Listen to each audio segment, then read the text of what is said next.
दोस्तों स्वागत है आपका बीपीएससी प्लस में। आज हम लोग संविधान में जो महत्वपूर्ण संशोधन हुए हैं उसको डिस्कशन करने वाले हैं और ये जो वीडियो है ये BPSC teacher, SSC, bank, railway के लिए इम्पोर्टेंट होने वाला है।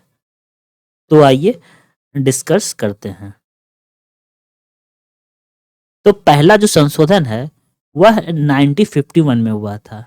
इसमें जो मामला था वो था आपका संपत्ति के अधिकार से रिलेटेड और आपका भाषण एवं अभिव्यक्ति की स्वतंत्रता से रिलेटेड, जिसमें कि प्रतिबंध लगाया गया था। अब अब अभिव्यक्ति की स्वतंत्रता हमें कहाँ-कहाँ इस्तेमाल करना है, इसके बारे में पहला संशोधन था और कहा गया था कि आप अभिव्यक्ति की स्वतंत्रता सार्वजनिक सार्वजनिक व्यवस्था को बनाए रखने के लिए, विदेशी राज्यों के साथ मैत्रीपूर्ण संबंध स्थापित करने के संबंध में या किसी अपराध को उकसाने के लिए आप अभिव्यक्ति की स्वतंत्रता का इस्तेमाल नहीं कर सकते हैं। यदि कोई काम है जो समाज में के अच्छाई के लिए किया जा रहा है, तो उसमें यदि कोई व्यक्ति उस अच्छाई को भड़काने के लिए कर रहा है, तो वहाँ पर अभिव्यक्ति की स्वतंत्रता काम नहीं करेगी। और यदि उससे संबंधित किसी भी टाइप का भाषण दिया जाएगा, तो वह आपका गैर कानूनी होगा। और दूसरी बात है कि संपत्ति से रिलेटेड अधिकार पर भी कानून बनाए गए थे। साथ ही कानून की रक्षा के लिए संपत्ति अधिग्रहण का जो अधिकार है उसे लाया गया था। क्या था उस समय? ये उस समय का जो भूमि अधिग्रहण से रिलेटेड जो मामला था, काफ़ी सारा भूमि जो है वह सीमित लोगों के हाथों में था। तो इस तरीके से संपत्ति के अधिकार को भी लाया गया था। अब आते हैं नेक्स्ट।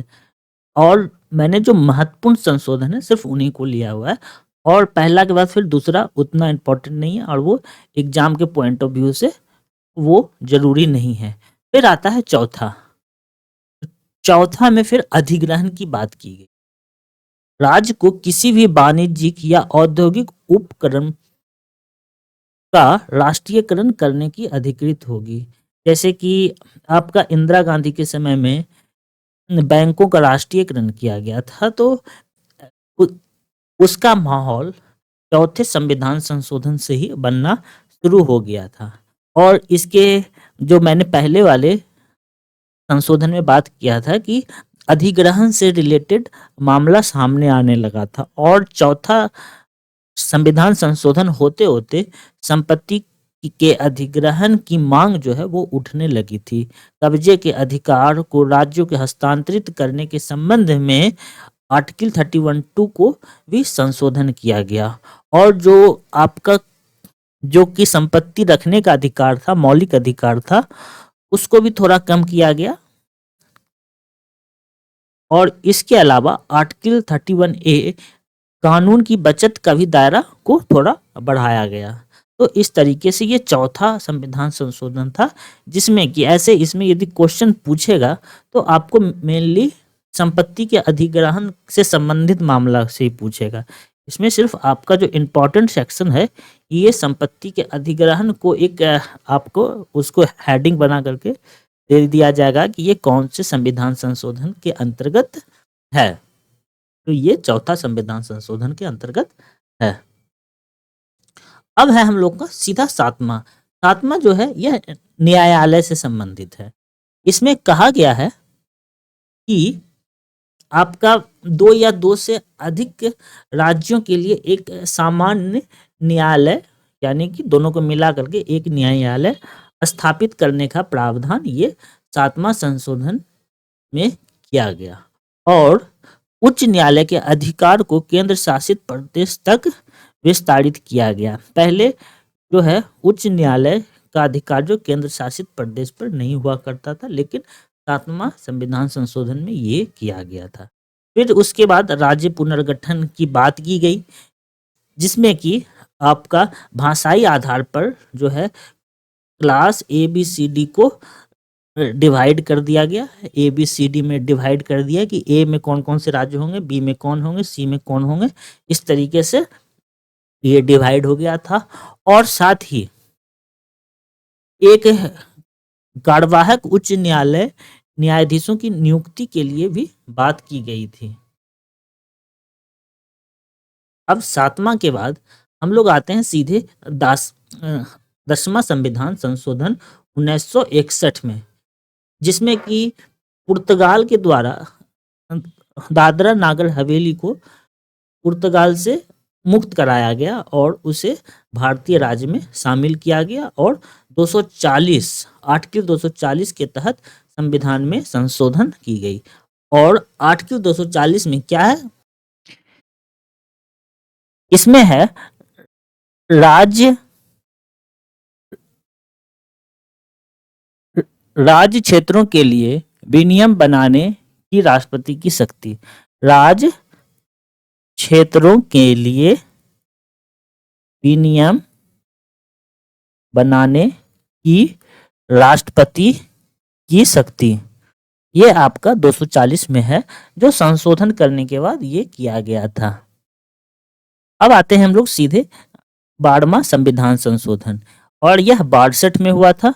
फिर इसमें 240, ये दोनों सेम है, फिर थोड़ा संशोधन किया गया था और फिर से शामिल किया गया था राज्यों को, जो था गोवा, दमनदीव को भारतीय संघ में केंद्र शासित प्रदेश के रूप में शामिल किया गया था। लेकिन अब तो गोवा तो स्टेट बन गया है, दमनदीव अभी भी केंद्र शासित प्रदेश के रूप में है।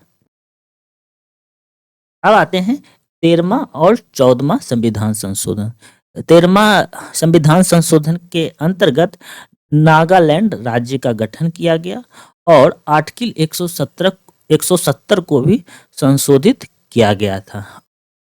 170 जो है वह है विधानसभा की संरचना की बात करता है 170, तो इसमें संशोधन किया गया था। 14वां संविधान संशोधन जो है वह पांडिचेरी से लोकसभा में प्रतिनिधि की संख्या को बढ़ा दी गई थी।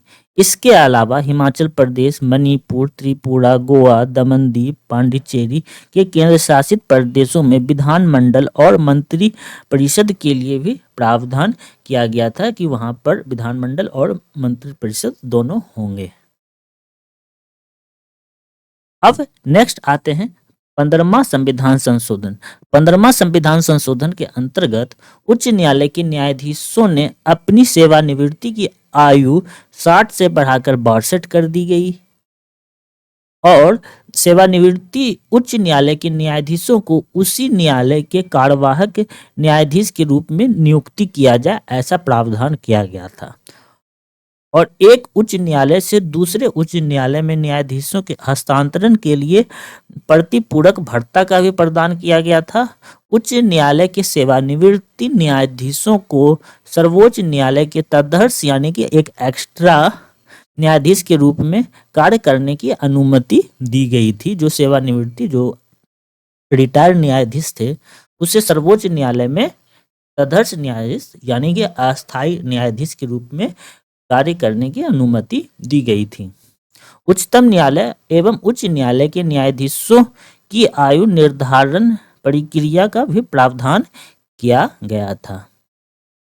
तो इस तरीके से इसमें जो इम्पोर्टेंट है वो है 60 से 62 किया गया था और एक कार्यवाहक न्यायाधीश की भी नियुक्ति की गई थी।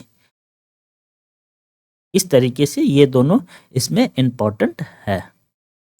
अब आते हैं 16वां संविधान संशोधन। 16वां संविधान संशोधन में आर्टिकल 19 में संशोधन किया गया, जिसमें राज्यों को भारत की हित संप्रभुता में भाषण एवं अभिव्यक्ति की स्वतंत्रता और शांतिपूर्ण सभा के अधिकारों को प्रतिबंध करने का अधिकार दिया गया। साथ ही संसद और राज्य विधानमंडल के सदस्यों की योग्यता के लिए क्रमशः आर्टिकल 84 और आर्टिकल 173 में भी संशोधन किया गया। अब आर्टिकल 84 और आर्टिकल 173 में क्या है? आर्टिकल 84 में देखें तो संसद के सदस्यों की योग्यता के बारे में बताया गया है। और उसी तरीके से आर्टिकल 173 में विधानसभा के सदस्यों की योग्यता के बारे में बताया गया है। ये संसद है और ये आपका विधानमंडल के सदस्यों की योग्यता के बारे में इसमें बताया गया है। ठीक है। और भारत की विधायिका के सदस्यों, मंत्रियों, न्यायाधीशों, सीएजी के लिए शपथ प्रतिज्ञान में संप्रभुता और अखंडता को भी शामिल किया गया था। पहले संप्रभुता और अखंडता नहीं था। 18वां संविधान संशोधन में आर्टिकल 3 में संशोधन किया गया और स्पष्ट किया गया कि संसद को प्रदत्त शक्ति में किसी भी राज्य या केंद्र शासित प्रदेश के हिस्से को किसी अन्य में मिलाकर एक नया राज्य बनाने की शक्ति है और इसी के आधार पर पंजाब और हरियाणा एक नए राज्य के रूप में गठन किया गया। और यह कब किया गया था? 1966 में, 1966 में यह किया गया था 18वां संविधान संशोधन के अंतर्गत। अब है 21वां और 22वां। 21वां में आपका सिंधी भाषा को 8वीं अनुसूची में शामिल किया गया और इसी के साथ अब 8वीं अनुसूची में टोटल 12 भाषा हो चुकी थी। इसके अलावा 71वां संविधान संशोधन और 96वां संविधान संशोधन में भी 8वीं अनुसूची में भाषाएं को जोड़ी गई थी, जिसका कि हम लोग डिस्कशन आगे करेंगे।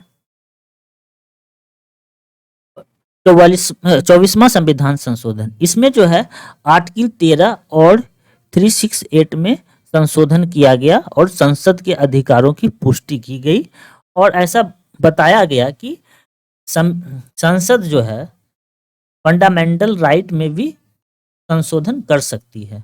और 24वां संविधान संशोधन अधिनियम सर्वोच्च न्यायालय के गोलकनाथ निर्णय की प्रतिक्रिया में पेश किया गया था।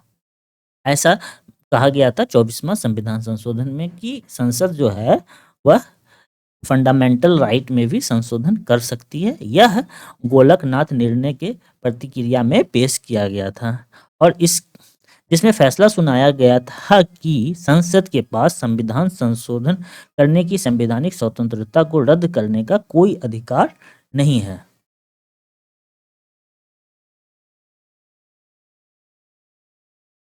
अब आगे आते हैं 25वां संविधान संशोधन। 25वां संविधान संशोधन को जो है वह आपका संपत्ति के अधिकार को संवैधानिक अधिकार बताया गया, क्योंकि उस समय जब संविधान बना स्टार्टिंग से ही, पहले संविधान संशोधन से ही संपत्ति के अधिकार को लेकर करके काफ़ी विवाद चल रहे थे। संपत्ति के अधिकार को कभी कम किया गया, कभी संशोधन किया गया, इस तरीके से काफ़ी विवाद चल रहे थे। फिर एक बार एक संवैधानिक अधिकार के रूप में उसे बताया गया, लेकिन 42 में जाकर करके 42 के बाद 44 में इसे फंडामेंटल राइट से हटा दिया गया था। तो पहला तो यह है कि फिर से इसे एक बार संवैधानिक अधिकार बताया गया। संशोधन में विशेष रूप से कहा गया कि कोई भी कानूनी प्राधिकरण उचित मुआवजे के भुगतान के बाद संपत्ति अधिग्रहण की मांग कर सकती है। तो ऐसे इसमें सिस्टम थे। अब आते हैं 31वां। 31वां इंपॉर्टेंट इसलिए हो जाता है कि इसमें लोकसभा की सीटों को बढ़ा दिया गया था। 525 से बढ़ा करके 545 कर दिया गया और यह जनसंख्या की वृद्धि के कारण किया गया था। 31वां संविधान संशोधन जो है भारतीय संविधान के अनुच्छेद 330 में जो अनुसूचित जाति और जनजाति के लिए लोकसभा की सीटों में आरक्षण प्रदान करता है को असम, नागालैंड, मेघालय, अरुणाचल प्रदेश के आदिवासी क्षेत्रों के लिए अनुपयुक्त ठहराया गया था। जो लोकसभा सीटों में आरक्षण प्रदान किए जाते थे नॉर्थ ईस्ट के राज्यों को, उसको अनुपयुक्त ठहराया गया था। और मेन जो इसमें सबसे इम्पोर्टेंट है वो है सीटों की संख्या में वृद्धि की गई थी। इससे काफी बार क्वेश्चन आ जाते हैं, तो ये इम्पोर्टेंट हो जाता है। अब नेक्स्ट स्लाइड में आते हैं 36वां। 36वां में क्या है कि सिक्किम को 22वां राज्य के रूप में दर्जा दिया गया था और इसे 10वीं अनुसूची से हटा दिया गया था।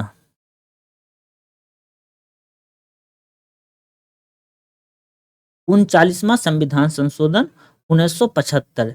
इसमें जो है प्रधानमंत्री या संसद के अध्यक्ष का पद संभालने वाले व्यक्ति के चुनाव और राष्ट्रपति और उपराष्ट्रपति के चुनाव को अदालत में चुनौती से परे रखा गया। यानी कि इसका मतलब ये हुआ कि प्रधानमंत्री, संसद के अध्यक्ष, राष्ट्रपति और उपराष्ट्रपति का जो चुनाव होगा उसको संसद में नहीं लेके जाया जा सकता है। लेकिन अभी वर्तमान में ऐसा है कि राष्ट्रपति और उपराष्ट्रपति से संबंधित यदि कोई भी चुनाव में जो विवाद होंगे होंगे 40वां संविधान संशोधन जो है वह ईईजेड बनाने से रिलेटेड है। विशिष्ट आर्थिक क्षेत्र, संसद को भारत के समुद्री क्षेत्रों की सीमाएं निर्धारित करने की अनुमति दी गई थी, चाहे वो प्रादेशिक जल हो चाहे महाद्वीपीय शेल्फ हो, वहां पर वह ईईजेड का निर्माण कर सकती है। इसके अलावा देखें तो 41वां संविधान संशोधन 1976, इसमें क्या हुआ कि राज्य लोक सेवा आयोग और संघ लोक सेवा आयोग के सदस्यों की आयु सीमा 60 से 62 कर दी गई थी। अब आते हैं जो सबसे इंपॉर्टेंट है वो है 42वां संविधान संशोधन 1976 1976। इसमें जो सबसे इंपॉर्टेंट पार्ट है वो है कि प्रस्तावना, संविधान का जो प्रस्तावना है इससे आप लोग परिचित होंगे। इसमें समाजवादी, धर्मनिरपेक्ष और अखंडता जैसे शब्दों को शामिल किया गया था। और इसके अलावा इस संशोधन में 59 खंड यानी कि नए अध्याय जोड़े गए थे और इसी बदलाव के कारण इसे लघु संविधान भी कहा गया था। और इसके अलावा देखें तो मौलिक कर्तव्य एक नया भाग जोड़ा गया। नेक्स्ट है कि राष्ट्रपति को कैबिनेट सलाह मानने के लिए बाध्य किया गया था। प्रशासनिक एवं अन्य मामलों के न्यायाधिकरणों को छोड़कर भाग 14 जोड़ा गया था। तो इसमें मेनली जो है प्रस्तावना में 3 शब्द समाजवादी, धर्मनिरपेक्ष और अखंडता को जोड़ा गया था। और इसमें 59 खंड को जोड़े जाने के कारण इसमें इसे लघु संविधान कहा गया। मौलिक कर्तव्य जोड़ा गया था और राष्ट्रपति को कैबिनेट की सलाह मानने के लिए बाध्य किया गया था। ये 4 है।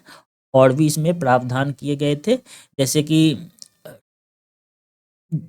1971 की जनगणना के आधार पर 2001 तक लोकसभा सीटों और राज्य विधानसभाओं को फ्रीज किया गया था। जनसंख्या प्रबंध तंत्र, संवैधानिक संशोधन के बिना न्यायिक समीक्षा किए गए और लोकसभा और राज्य विधानसभाओं का कार्यकाल 5 से बढ़ाकर 6 कर दिया गया था।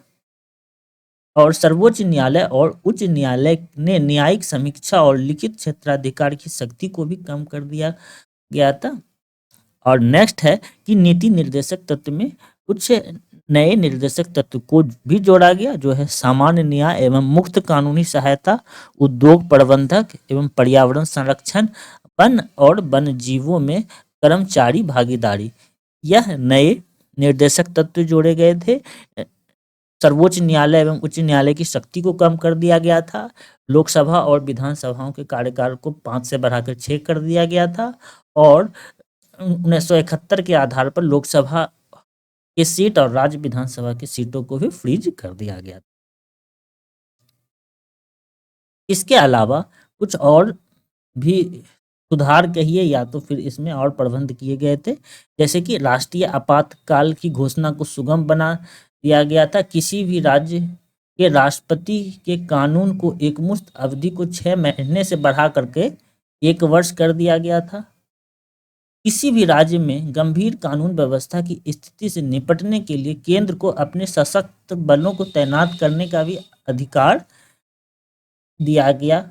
और 5 विषयों को राज्य सूची से समवर्ती सूची में हस्तांतरित कर दिया गया था, जिसमें से शिक्षा, वन, वन्यजीव, पक्षी संरक्षण, वजन एवं माप, न्याय प्रशासन, सर्वोच्च न्यायालय और उच्च न्यायालय को छोड़कर अन्य सभी संविधान और संगठन। इसके अलावा संसद को समय समय पर अपने सदस्यों और आयोगों के अधिकारियों और जिम्मेदारियों को निर्धारित करने का अधिकार दिया गया।